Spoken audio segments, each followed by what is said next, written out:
आता कोणी पोलिसांनी सुद्धा कोणाला हात लावायचा नाही आणि आपण सुद्धा काय उलट रिॲक्शन द्यायची नाही.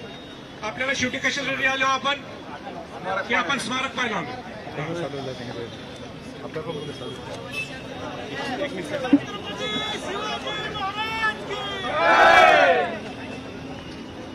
हे बरोबर नाही ना. हे काय पद्धत चालू आहे? ठीक आहे, दडपशाही आहे ही, दडपशाही आहे. हे नाही बरोबर. सगळ्यांना उतरायला पाहिजे.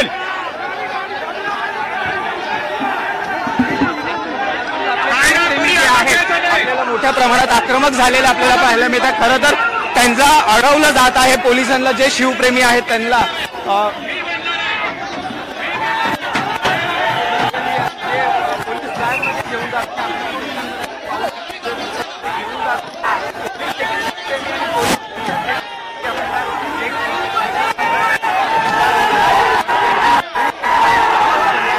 देखील मागणी केली की मी आरोपी नाही आहोत, आम्हाला या व्हॅनमधून उतरा. तरीही पोलीस जे आहेत आपल्याला मोठ्या प्रमाणात व्हॅन जाताना पाहायला मिळत आणि शिवप्रेमी जे आहेत हे आक्रमक झालेले आपल्याला पाहायला मिळतात. खरं तर पाहिलं गेलं तर पोलिस देखील या सर्व गोष्टींकडे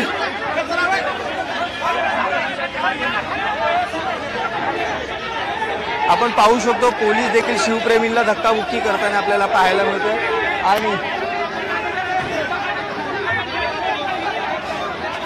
खरं तर पोलीस आपण पाहू शकतो जे शिवप्रेमी जे आहेत ते स्वतः धरणीवरती बसलेले पाहायला मिळतात. पोलीस त्यांना मोठ्या प्रमाणात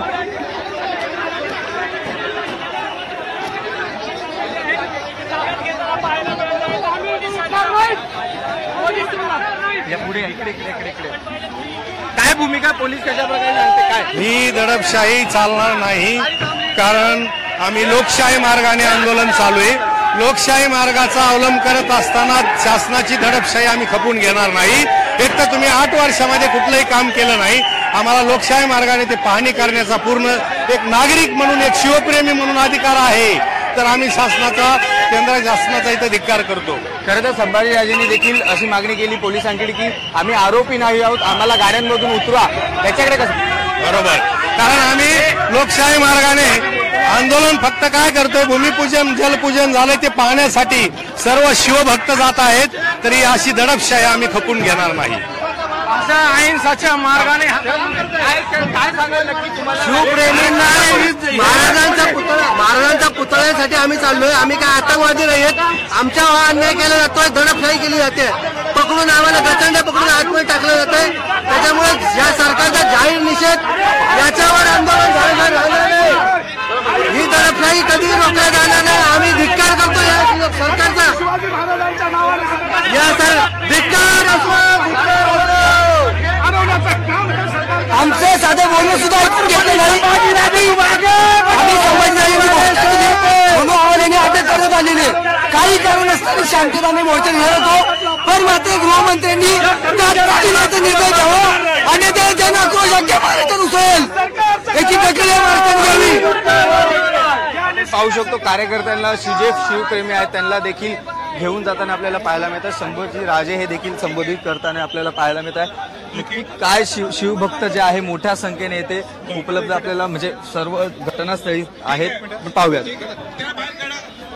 आम्ही बोलू काय ते मार्ग 100% 100% घेते मार्ग खाली उतरत 100%.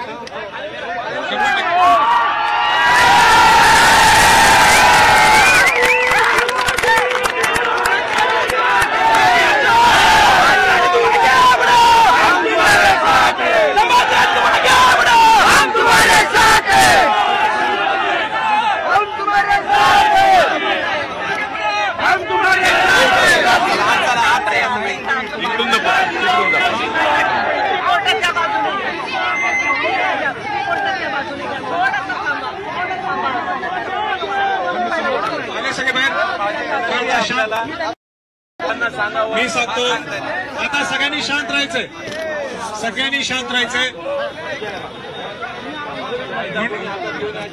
मी बोलतो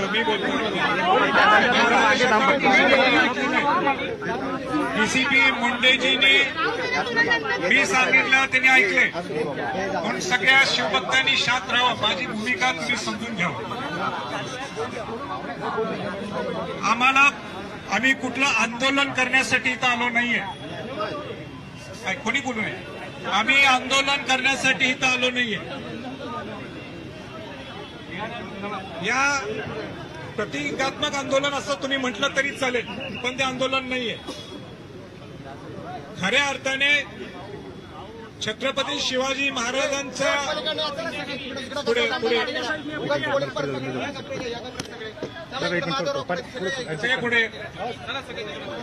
कायदा कोणी हातात घ्यायचा नाही.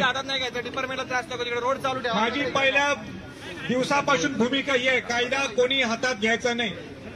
आणि ज्या मागण्यासाठी आम्ही आलोय, जे 13 कोटी जनतेच्या समोर हा विषय घेऊन जायचा आहे, तो हेतूच आहे की कुठला कायदा न हातात घेता कायद्याच्या बाहेर जाऊन काही गोष्ट आपल्याला करायची नाहीये.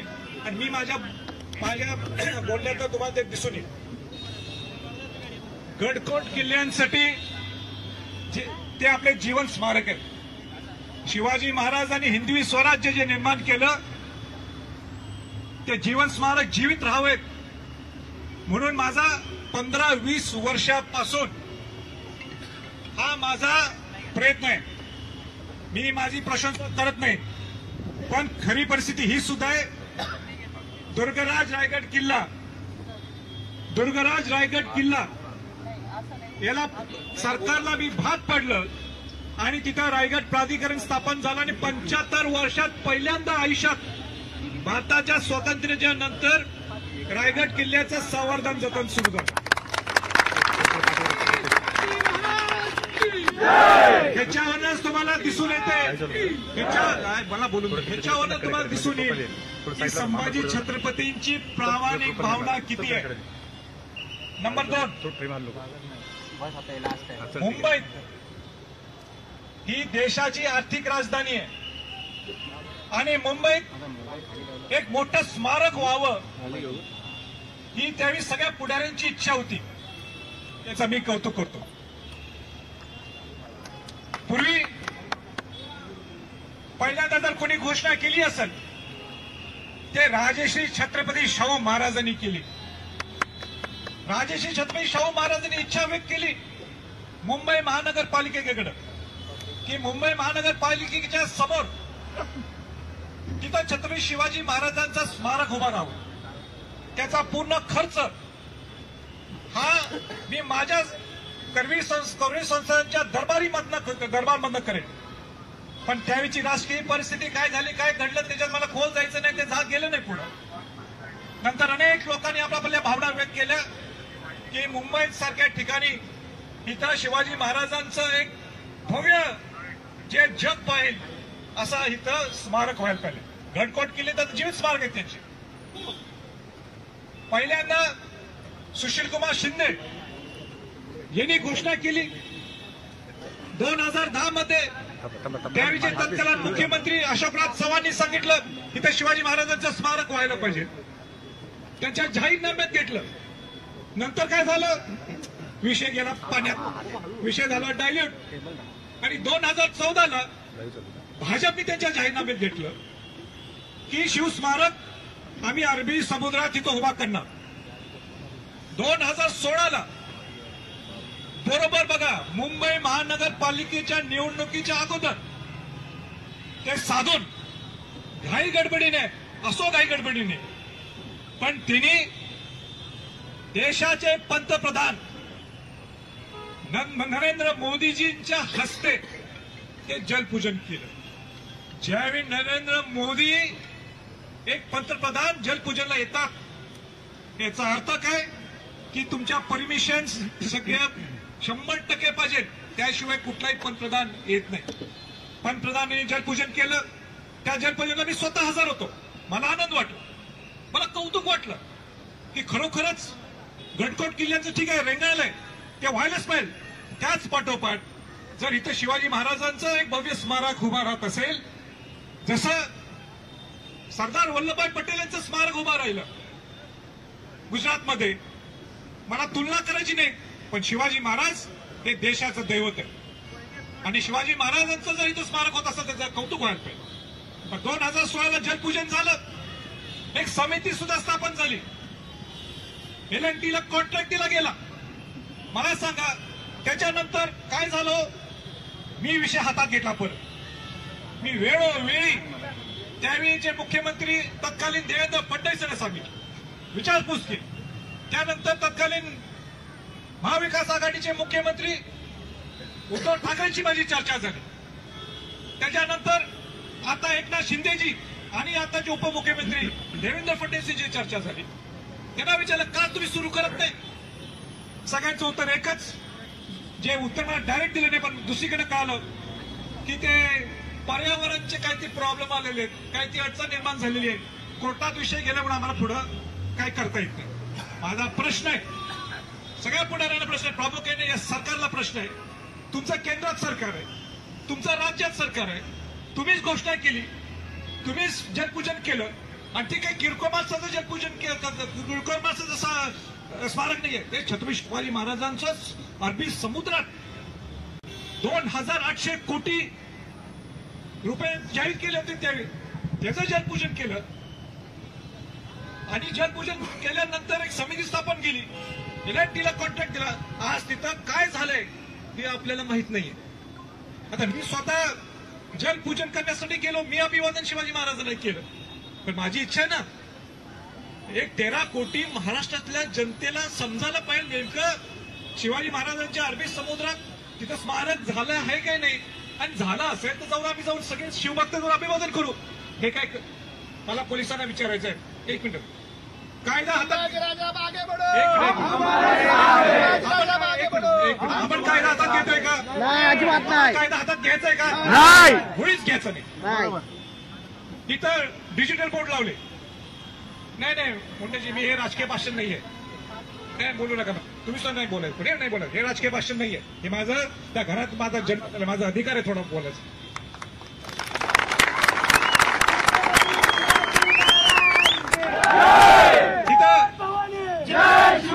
इथं डिजिटल बोर्ड लावले, सगळे फेकून काढले, फाडून काढले.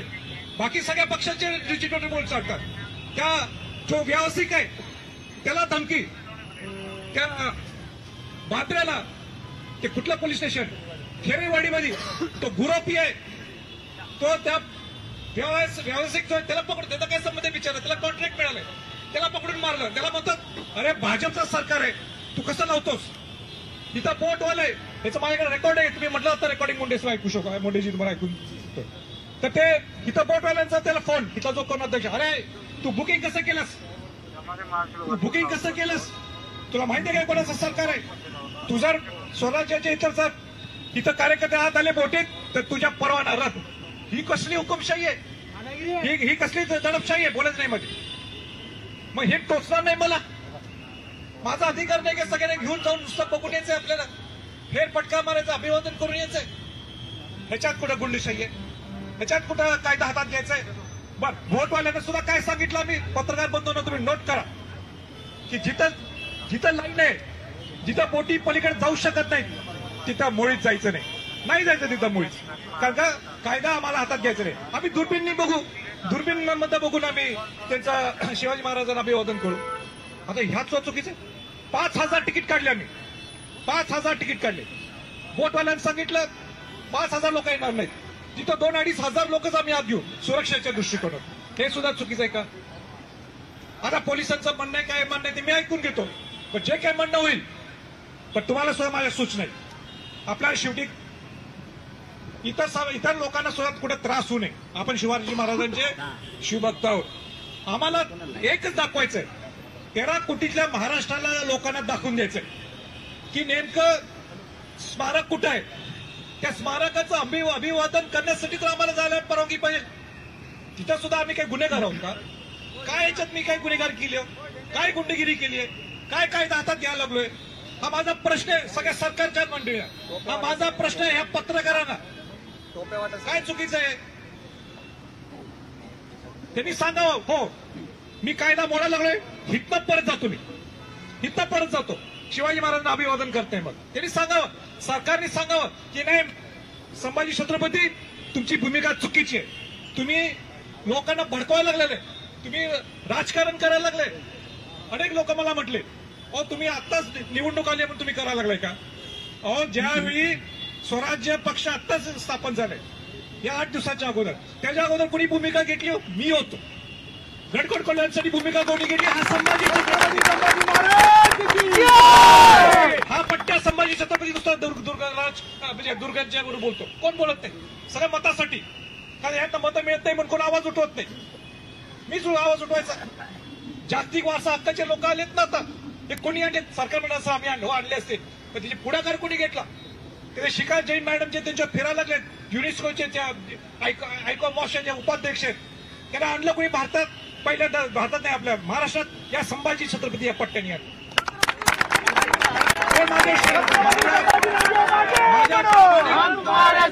प्रामाणिकपणावर कोणी शंका करू शकणार नाही. आणि आज सुद्धा प्रामाणिकपणाने आलो म्हणून माझी पोलिसांना विनंती आहे, त्यांची काही व्यूरस नाही त्यांनी आम्हाला सांगावं. आम्ही प्रामाणिकपणाने आलोय. आम्हाला एकच हेतू आहे, आंदोलन नाही. आम्हाला प्रतिबंधात्मक आंदोलन असं समजा तुम्ही, पण या ह्याच्यात आम्हाला एकच दाखवायचं आहे की 13 कोटी महाराष्ट्राच्या लोकांना जलपूजन इथं झालं. शिवाजी महाराजांच्या नावाने खोटं चालणार नाही. भरपूर झालं आता, भरपूर झालं शिवाजी महाराजांच्या नावाने राजकारण. आता तुम्ही करायचं असेल ना करून दाखवा. तुम्हाला हे नाही जमत ना, ऐका, हे तुम्हाला जमत नाही ना स्मारकाला सांगून टाकायचं. हे सरकार, हे आम्ही स्मारक करू शकत नाही, पण आम्ही गडकोट किल्ल्यासाठी पैसे देतो बघ म्हणा तर तुम्ही. 350 वेळा राज्याभिषेक सोहळ्याच्या निमित्ताने काय डिक्लेअर केलं या सरकारने? 450 कोटी रुपये आम्ही गडकोट किल्ल्यांच्या संवर्धन, जतन आणि तुमच्या इथं उत्सवासाठी देतो. किती पैसे दिलेत त्यांनी मला उत्तर द्यावं. प्रश्नचिन्ह आहे, उत्तर द्यावं त्यांनी किती रुपये खर्च केले. दुसरा माझा प्रश्न आहे, तुम्ही काय डिक्लेअर केलं की महाराष्ट्रातले जे जिल्हे आहेत, जे डीपीसीचं बजेट असेल त्या जिल्ह्यातल्या लोकांनी, तिथल्या पालकमंत्र्यांनी आणि जिल्हाधिकाऱ्यांनी 3% हे गडकोट किल्ल्यांसाठी आणि तिथल्या स्मारकासाठी दिले जाते. किती पैसे दिले ना गडकोट किल्ल्यांसाठी? म्हणजे सगळ्या गोष्टीत आम्ही प्रयत्न करायचा, प्रामाणिक प्रयत्न करायचा. आणि इथं पोलीस मला म्हणतात कायदा हातात घेऊ. मी का हल्लो नाही, मी का भाषण मगाशी केलं नाही? आमचे हे जे मावळे आहेत हे हात घालायचं. हे काय गुंडगिरी केली काय? हिने काय दडपशाही केली? हिने काय हुकुमशाही केली? हुकुमशाही तर तुम्ही केली आहे. मला सांगावं पोलिसांनी, माझ्याकडे रेकॉर्डिंग मी इथं दाखवलं कसं बोलले त्या माणसाची. तो काय म्हटलं माहिती आहे? बोर्डचा प्रमुख तो म्हणतोय माझी लहान 2 मुलं आहेत, हार्ट सर्जरी झाली माझी, मला काय करू नका, तुमचं तुम्ही बघून घ्या. तो खेरवाडीचा तो व्यावसायिक जो डिजिटल लावतो त्याला काय संबंध आहे? त्याला कॉन्ट्रॅक्ट मिळाला, 4 पैसे त्याला मिळाले म्हणून त्यांनी डिजिटल बोर्ड लावले. त्याला मारलं, धमकवलं, शिवाजी महाराजांचे फोटो काढून टाकले सगळे. हे नाही बरोबर. आम्ही प्रामाणिक वागतो तर तुम्ही सुद्धा प्रामाणिक वागा. सारखा खाकी गाठल्या, आम्ही रिस्पेक्ट करतो या खाकीला. मी पहिला माणूस खाकीला रिस्पेक्ट करतो. सर कुठेतरी नाही थांबा, मध्ये बोलू नका. सरकार छत्रपती शिवाजी महाराजांना विरोध करते. तुम्हाला तुमची काय भूमिका आहे ती सांगा. सर एक प्रश्न तर मी गाडीत बसतो, ते 2-3 आमची